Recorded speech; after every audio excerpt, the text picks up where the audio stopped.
What is going on, guys?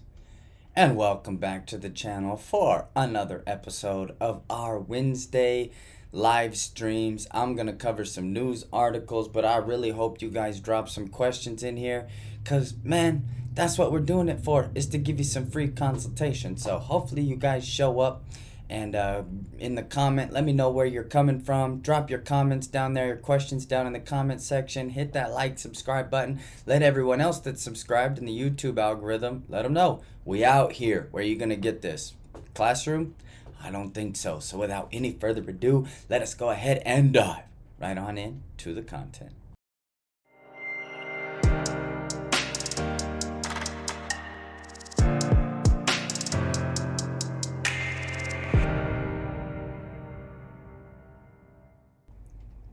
Guys, don't forget to pop that like, subscribe, bell button notification. It really does do a lot to let everyone else on YouTube know that, hey, these guys are live. Let's go. Let's get it done.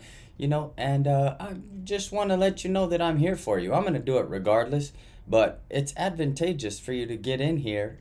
I'm taking time out of my busy schedule to try to give you guys as much help as possible, and I help as many people for free as I possibly can and still run a successful business model. So, man, if when I was a starting chemist, I would have loved to have someone like me that I could log on and get a bunch of information from. So make sure that you guys are utilizing that. It's a resource available to you, and I want you to be able to benefit from it. So let's cover some news while we're in the making. Where cannabis legalization efforts stand across the country. Gains in state legislators slowed down in 2022, but advocates still have the ballot. Now, I'm not going to get into all of this. It's going to go state by state by state, but I wanted you to take a look at this map.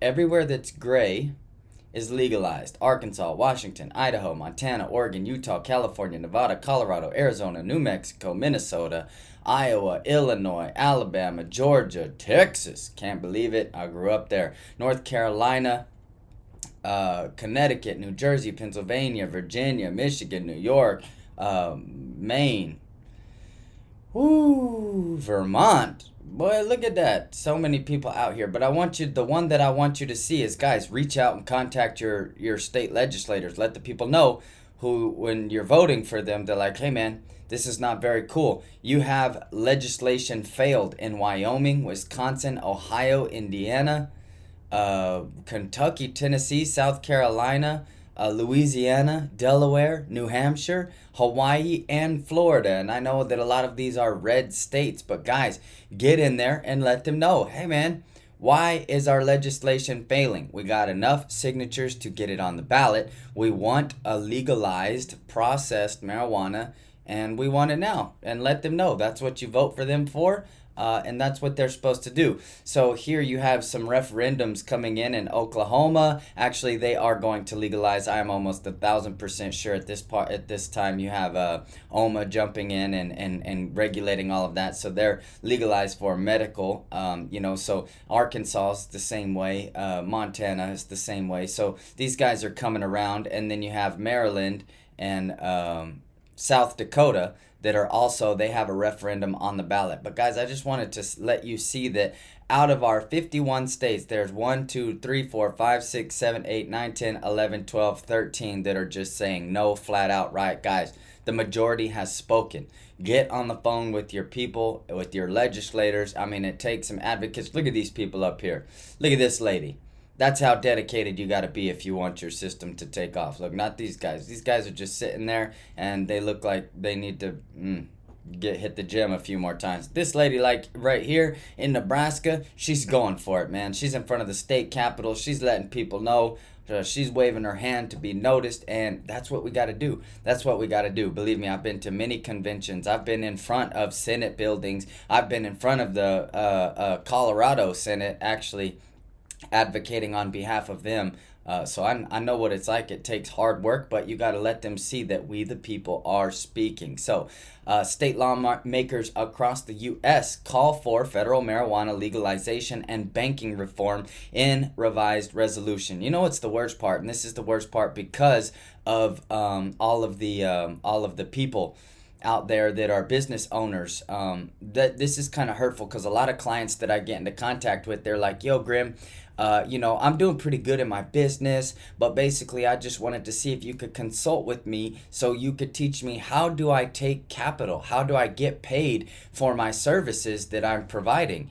And man, that's messed up, because a lot of you can give these people two options, mainly because no banks will really mess with them because it's federally illegal and the banks are federally regulated. And one of them is to take cash. But that runs the risk of having a lot of robberies, different things like that. Nobody wants to carry around $100,000 in cash in a briefcase. This isn't the Wild West, you know what I mean? This is just insane that people are doing this, but we cannot get anyone that wants to bank with the cannabis entrepreneur because it's federally illegal and there to protect their assets. But the government and the regulatory bodies, and I'm going to get opinionated here, this is just what I believe deeply inside of my spirit and soul. The government and the regulatory bodies were never made to protect the government and regulatory bodies' assets. The government and regulatory bodies were put into office, initiated by us to protect us.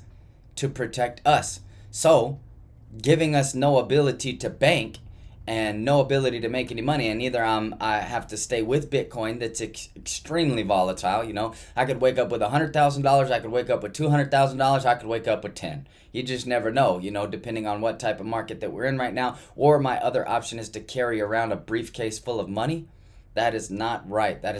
So federal marijuana legalization and banking reform is in the revised resolution. I'm super happy about this. The Nonpartisan National Conference of State Legislators has voted to adopt a revised policy directive that expresses support for federal marijuana descheduling and cannabis banking reform amid the state-level legalization movement. So now we're voting to reschedule. Once we reschedule, we will get some banking.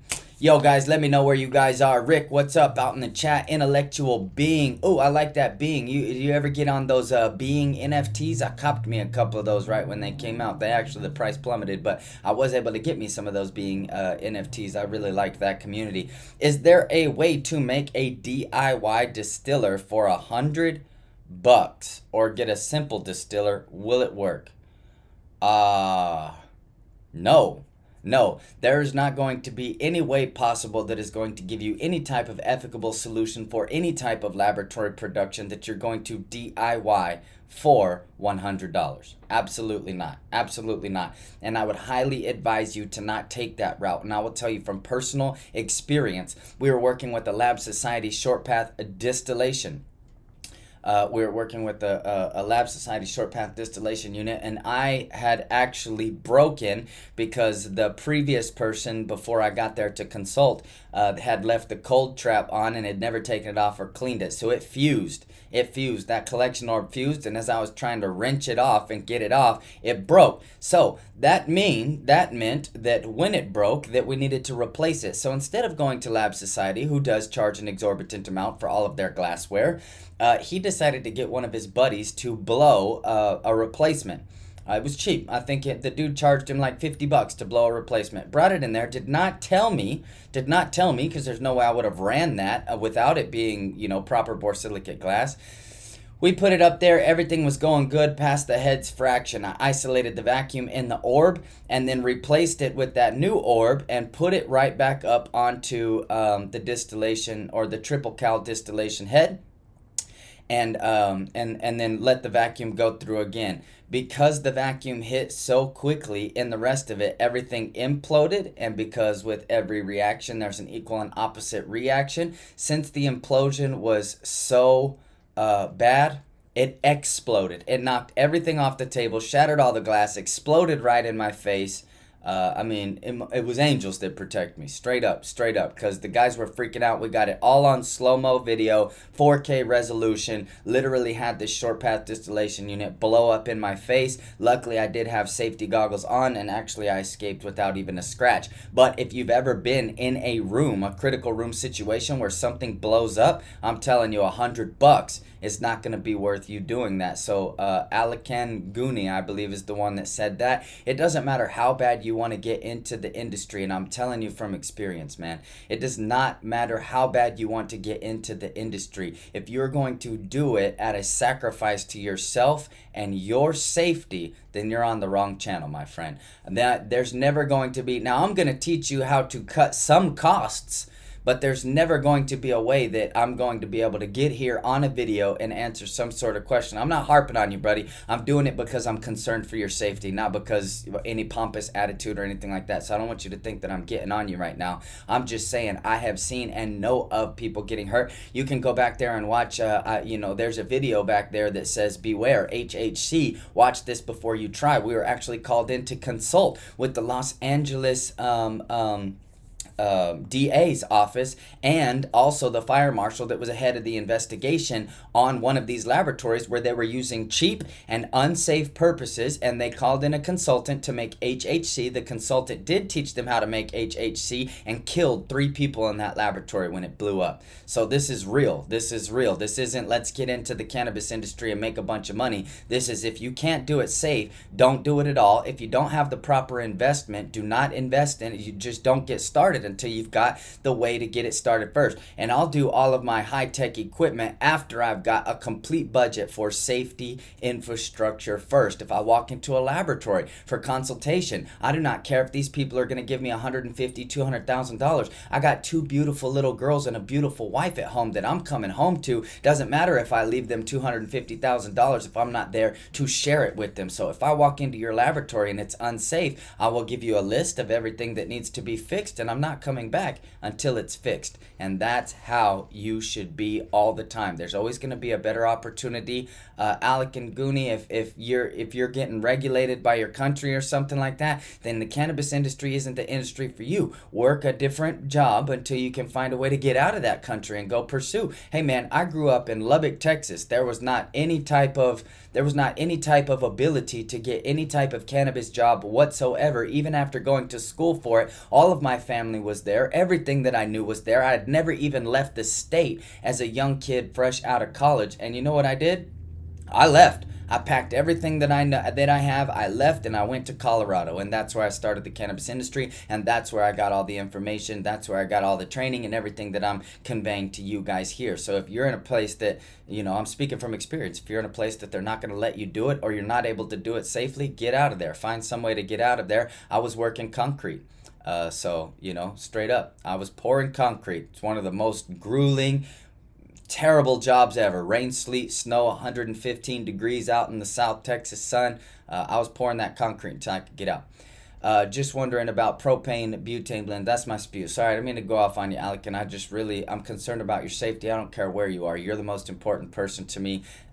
Screw all this cannabis stuff, man. If all you do is give information that could get somebody hurt, then I'd rather shut this YouTube channel down than do that. So Kenny Bovaird says, just wondering about propane butane blends. I know you usually recommend 80-20. Is there a specific reason for the 20% butane? Why not 100% propane? I'm glad you asked, Kenny. So here's the thing. I'm going to do a 60-40 propane heavy butane if I'm solely looking to contribute some of that stability that I'm going to get from the fats and lipids in shatter. For everything else, I'm going to run an 80-20%. The reason that I'm never going to run 100% propane is because in a lot of your closed loop systems, what's going to happen is it's going to rock up. When it gets super cold and it's all propane heavy, it is going to rock up. rock up. So it's gonna clog your your 3/8 braided hose lines. It's gonna clog any manifolds that you got. The movement's gonna be very, very slow. By the time that you go to recover your extract, you know, I like to use the discharge nozzle for various reasons, obviously, but you know, some people have the drop down, but it's gonna be rocked in there. It'll be rocked kind of like a hard styrofoam. It'll be a great color, beautiful color, but you'll never get that out of your machine without a big pain in your butt, and you're gonna lose some. You're gonna lose some. So that's why not 100% propane. Hiya Grim, ACOG. When using the A15 beads for the CBD isolate to THC, is that Delta 8 or Delta 9? What becomes of the 13% HCl in ethanol used for the bead regeneration? Okay, so most of that, you're going to have about a 70-30 Delta 8, Delta 9, naturally. Now, if you can control the moisture, the side reaction that happens in the atmosphere a little bit better, you can get, it's the exact same thing. It's the exact same thing as your PTSA or your hydrochloric acid that's used in conversion. The more that you're able to control the moisture in the atmosphere around you, inert, all of that, the more that you will be able to get a better Delta 9 percentage. But most of the way, this is going to just be you know, predominantly Delta 8 blend. Super, super easy to make. And so, yeah, anyway.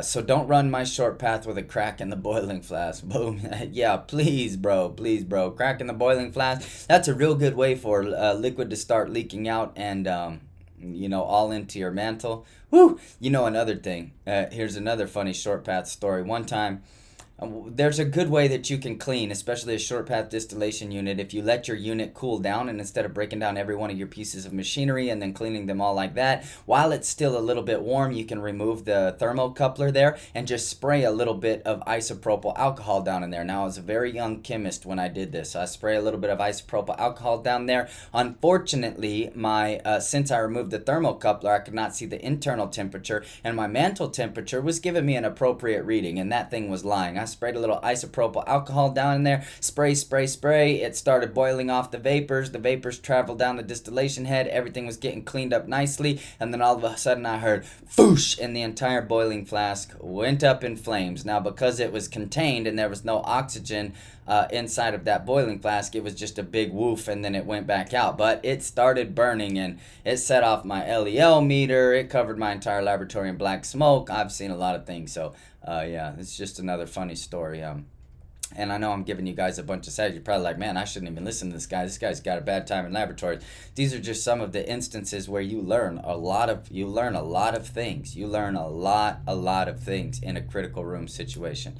Are there downsides to using that method? ACOC says A15 catalytic beads to convert CBD isolate to THC. Not that I could see right now. I could not see any downsides to that. I mean, you definitely have way more. The downsides are considerably outweighed, or the upsides are considerably outweighed when you put your traditional conventional method of converting that CBD isolate with PTSA or, you know, hydrochloric acid or something like that. It's much safer, easier, faster. I could not see any real. The A15 catalytic beads are cheaper than any other catalyst that you're going to buy, and you're able to regenerate that and save that. You're saving a whole bunch of money on solvent. As far as I'm concerned, and as far as I know, we are the only consulting agency that is given that. Literally, any professional chemist that I talk to in the cannabis industry, almost none of them even know about that process. So you guys are getting it first, man, and so hopefully that'll give you a competitive edge.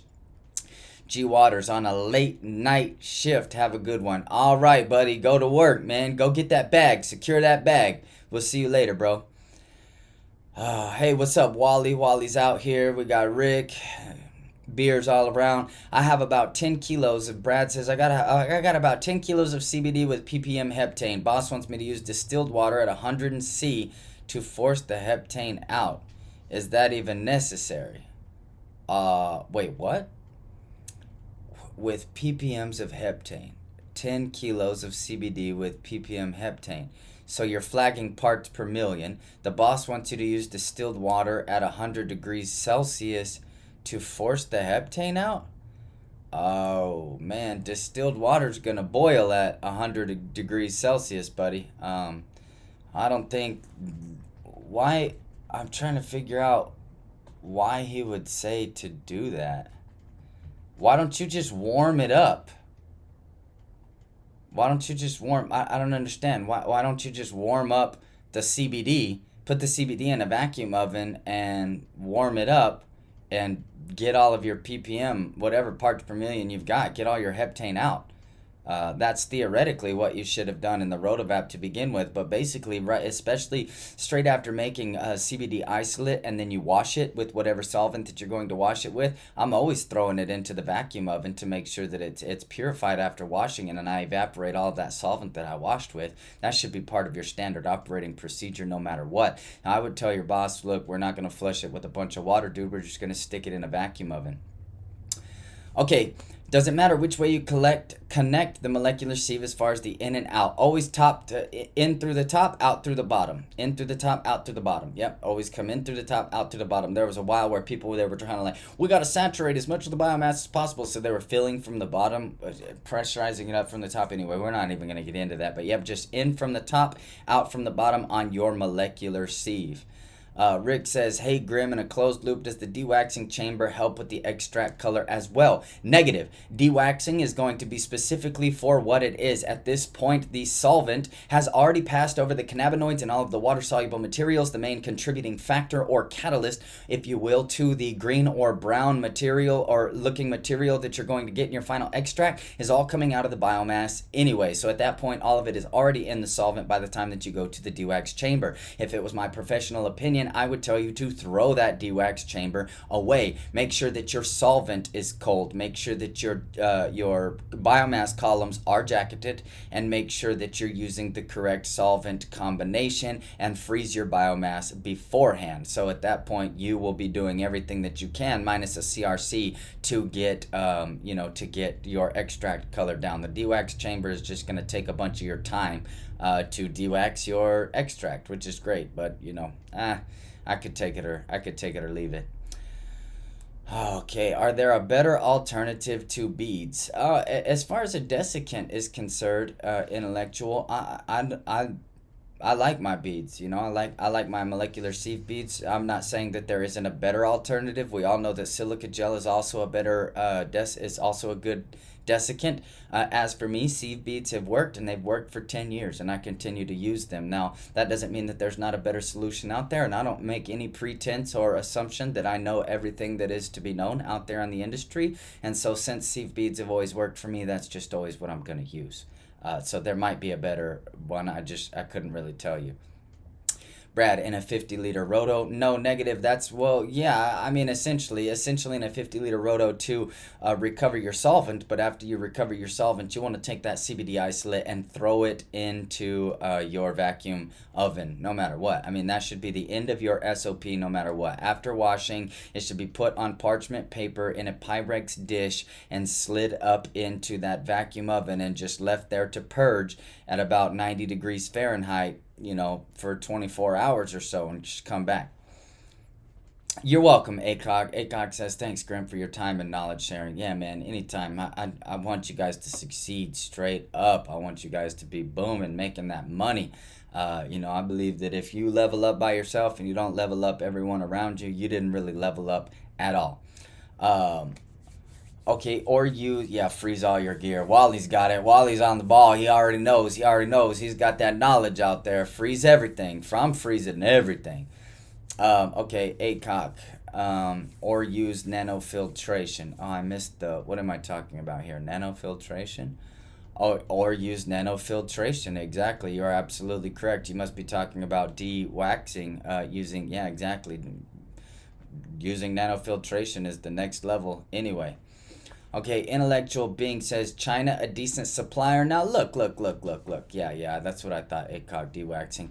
So is China a decent supplier? Yes, they get a bad rap, man. They get a bad rap because a lot of the material that they're giving out is not really great. It breaks often. There's not really any manuals that comes with it. Their customer service is, well, it actually could be great customer service, but you're on a different time zone and they speak a different language than you, so everything's labeled in a different language. I see parts breaking a lot, so they have a bad rap. But I will tell you this, you cannot diss China for being one of the best manufacturers of really all type of infrastructure, intelligence, software. I mean, the Chinese people are dope, bro. They're really, really, really, really good.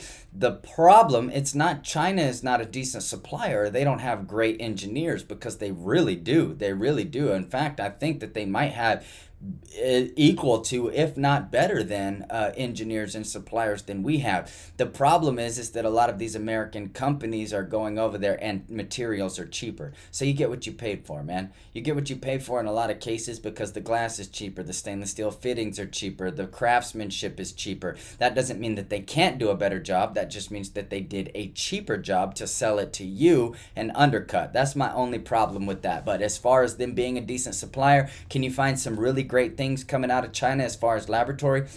Yeah, one of my good friends, he's a Korean buddy of mine.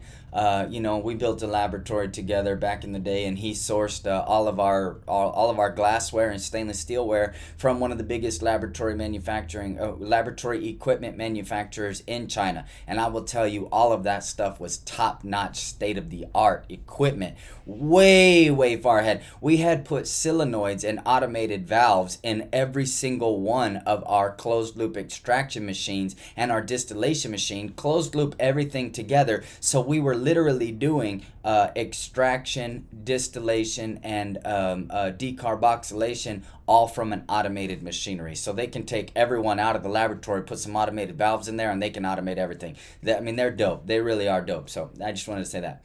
Thanks for making videos, man. Been using your Delta 8 SOP and getting great results. The rest of the conversion I'm still trying to work on and do. Man, that's great, dude. That's great. That's great. Go get that bag. We bought this from another processor. Thank you very much. Yeah, Brad, I understand. Sometimes that's the case, man. Just go ahead and take all of that CBD isolate, throw that in a vacuum oven. Throw that in a vacuum oven, dude. Just get rid of that heptane. Heat it up. That heptane will boil off. It'll pass through the vacuum. If you wanted to put a cold trap on, you could recover that. Don't even worry about it, bro. It's not even a big problem. You don't have to mess with water and all that other stuff. Just throw that sucker in a vacuum oven and take off. Whoo! Boom says, I'm looking to unload my CBD full spec isolate. Any pointers? Would be interested in trading for HHC or THC SOP or THCP. Oh yeah, man. As far as moving product, I'm out of that. I'm out of that moving product, bro. Let's pull the big screen up here while we're talking about this. I'm out of all the moving product because I just don't do it anymore. I don't make any product to sell. What I sell is services and knowledge at this point. So I do know some people. I know that LinkedIn is a great source for being able to build connections, but all of that's going to come down to your connection building skills. And there's a plethora of ways to be able to do that. Facebook groups, different forums, all type of things. You can find other people of like-minded support, and that depends on where you're at too. Also, it's going to have a big contributing factor on how much you can get rid of. Eric Hesbol says, Grim, thanks for all your help. I can't afford a jacketed material column and chiller. $5,000. Is there a cheaper solution? Whoa, Eric, $5,000 for a jacketed material column. Oh, you must mean and the chiller. And the chiller. Okay, so check this out. Check this out right here. If you wanted to just get by, check this out, buddy. You do want your chiller because this is going to cost you more. It's going to cost you less in the short run, but more in the long run. Yeah? Less in the short term, more in the long run. Jacketed material. Jacketed cannabis extraction dry ice. Okay, check this out. Let's see. Just give me an image, man. Just give me some sort of image here. Okay, it's not going to give me any type of image there, but basically you can, I know Extract Depot does sell one of them. Jacketed biomass columns. Let's try that. Jacketed biomass columns. It's been a while since I looked for this stuff, man. You guys just bear with me. Okay, yeah, something like, yeah, I knew Extractor Depot, man. They just have all these weird things that you don't really need or want. But in your case, it might help. Okay, so check this out. 6-inch dry ice sleeve column. You see this, buddy? Boom. There you go. There you go. It's got a drain port for all of your water. You can throw a little nozzle on there, and then all you got to do is fill that up with dry ice until you are able to get your chiller. And that thing is going to cost you $500. So you were saying 5,000. I mean, this is 500. And then once you are able, because the dry ice is going to get you, it's going to get you, man. It's expensive stuff. But I really like to refer everybody to here for chillers and heaters. Yeah, 10% off. Boom, there you go, 10% off. Chillers and heaters, like, check these out, man. Some of these things, they're pretty dope. They're pretty dope, and they'll let you finance a few of them. But, you know, you can get a pretty cheap chiller. Man, they're yanking up their prices on us, too. They used to not be this expensive. Dang inflation, it's getting us, boys. It's getting us. This inflation is trying to get us. But, you know, $5,000, you know, that's a pretty decent, you know, $3,500. Here you go. You've got a small recirculating, oh, that's a heater. Okay, recirculating chiller, there you go, $1,800. So right off the bat, you were looking at 5,000. There's 1,800. And then your jacket and material column, you can get it done for about 2,000. But in the interim, I would highly suggest that you use that, where'd my thing go? Boom, boom, boom, boom. Anyway, I would highly suggest that you use that dry ice jacket first. I knew that top to bottom was the correct way, just had to prove it for a colleague. Thanks, bro. All right, Kenny. All right. Yeah. Tell your colleague, you know, no, you're right. Yeah. Tell him, listen to you, man. You got that knowledge. All my gear's from China. Single dad here. Money's tight. Do your research on the product first. Wally says their stainless steel has never let me down in 20 years. Bam, there you go. Like I said, China, they're on deck. They're in the game. They're playing for sure. So, you know, you can totally get it there. You're in Austin. Everything here costs, and yeah, I got you. Intellectual being. Do I do one-on-one coaching?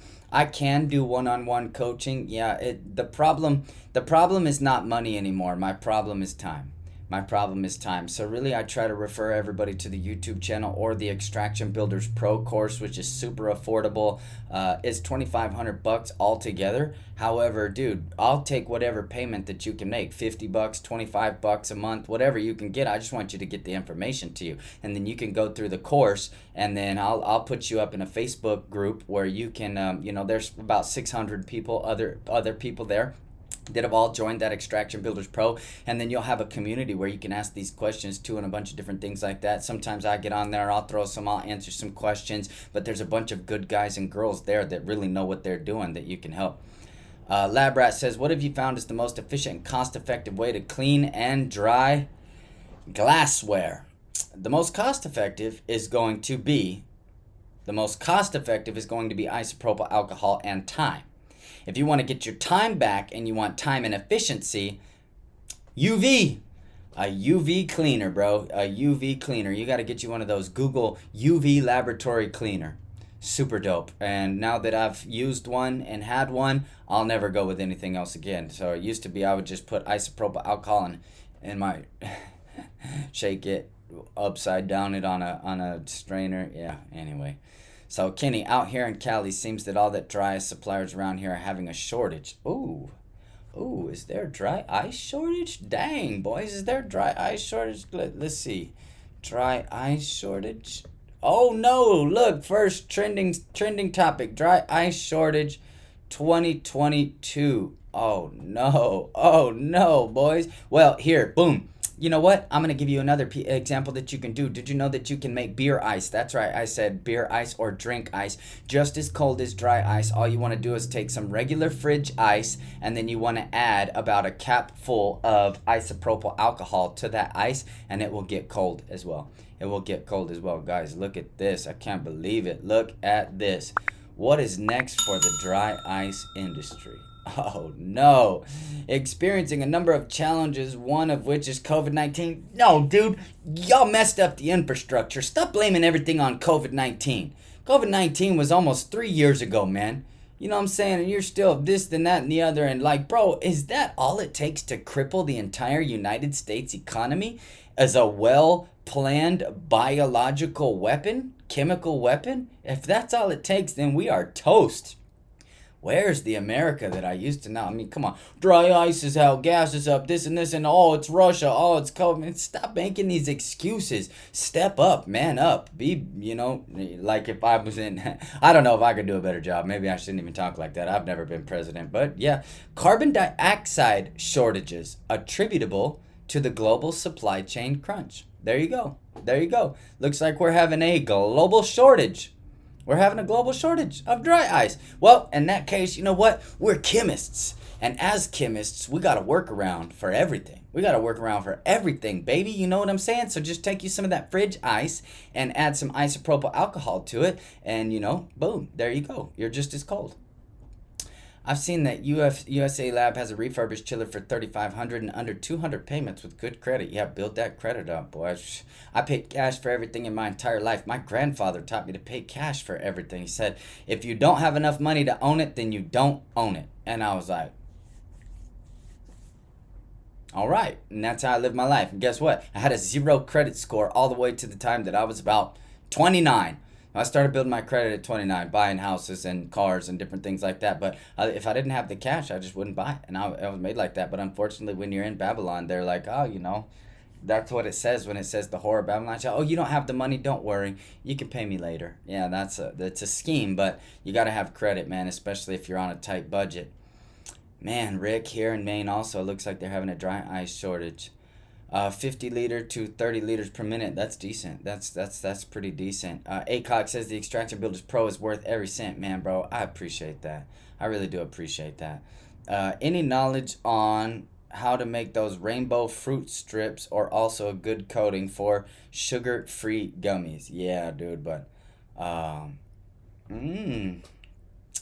rainbow fruit strips. I don't even think I know what you're talking about. Rainbow fruit strips? I'm also not a confectioner, guys. I'm not a confectioner. So I know the chemistry behind making a gummy. But there are people, and actually he might be watching. Maybe he'll watch one day. But I got a buddy. You guys go check this guy out. His name is, maybe I'll leave his name out. But Danksy. You can check him out on Instagram, DANKSY on Instagram, Danksy. He's also got a website. Now this dude can make you any type of gummy or any type of sweet anything, drinks, beverages. I mean, he's a pro. He's a pro. So that's who I would really look to, and that's who I would source any of that information on, like rainbow fruit strips or cookies or anything like that, suckers and things like that. I really don't know, man. So, yeah. Basically, I would reach out to him. I do know how to make gummies, and I know the chemistry behind it. But as far as really getting that perfect down, I just, I'm not that guy. I'm not a pro like that. So that guy is. I would go check him out if you get the time. He's out there in Illinois. I've used liquid CO2 and dry ice horn as a solution. Yes, also liquid nitrogen and ice and alcohol is also a good one. Wally says 5:36 a.m. Got to bounce into the background. Got to get the kids up for school. All right, man. All right, go get them kids up. Go get them children up and get them that education, man. We'll see you. We'll see you later, brother. Take care of yourself. Be safe out there. Brad says best nano filter sizes for fats, etc. than ethanol recovery. 0.25 microns. 2.5 micron. 2.5 micron is going to be the best filter size. Woo! That was a lot of questions. So you got to be careful what you ask for around here. You are going to get exactly what you ask for. Exactly what you ask for. And you guys have been a blessing. I think that you actually made a really good show. You guys did it. I'm just sitting here answering questions and rattling things off. But you guys have made a great show. I think there's a lot of people out there that are going to gain a lot of valuable information for everything that you guys were asking. And I just wanted to leave you with one thing. Because federally, our cannabis is illegal.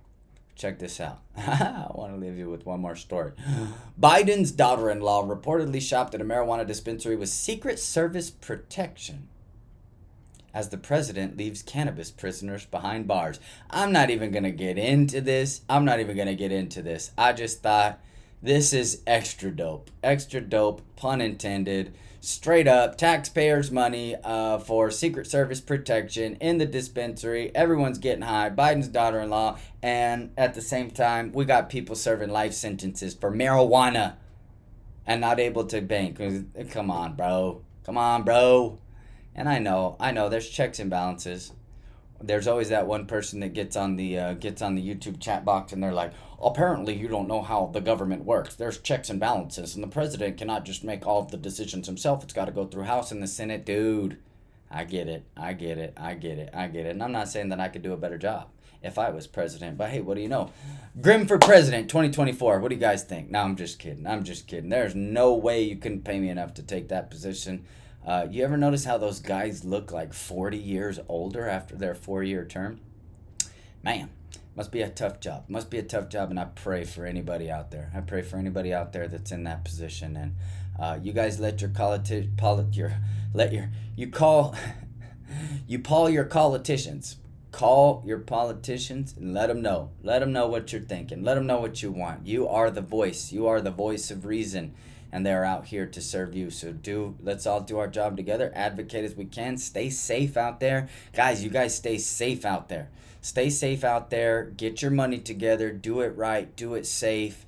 Even if you got to cut some corners on maybe some tech that you can get and different things like that, or maybe you get a couple of SOPs at a time, whatever it is, just make sure that you guys are safe. You guys are super important to me. You're important to this channel. You're important to all of the people that love you at home and everywhere that you visit. And the world is a better place because you guys are out there. And I think I'm going to wrap up the show. That's all that I got for you guys today. I love you. Your community is awesome.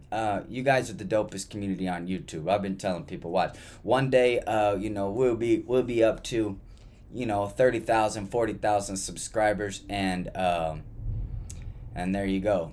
30,000, 40,000 subscribers, but they're never going to be able to take away that couple true 100 that was there with me in the beginning. And you guys are the realest, man, straight up. If you make a carton of me, be careful. Take it in doses. You dose too much of me, you might overdose. God bless you guys. That's all that I got for you. We'll see you in the next video.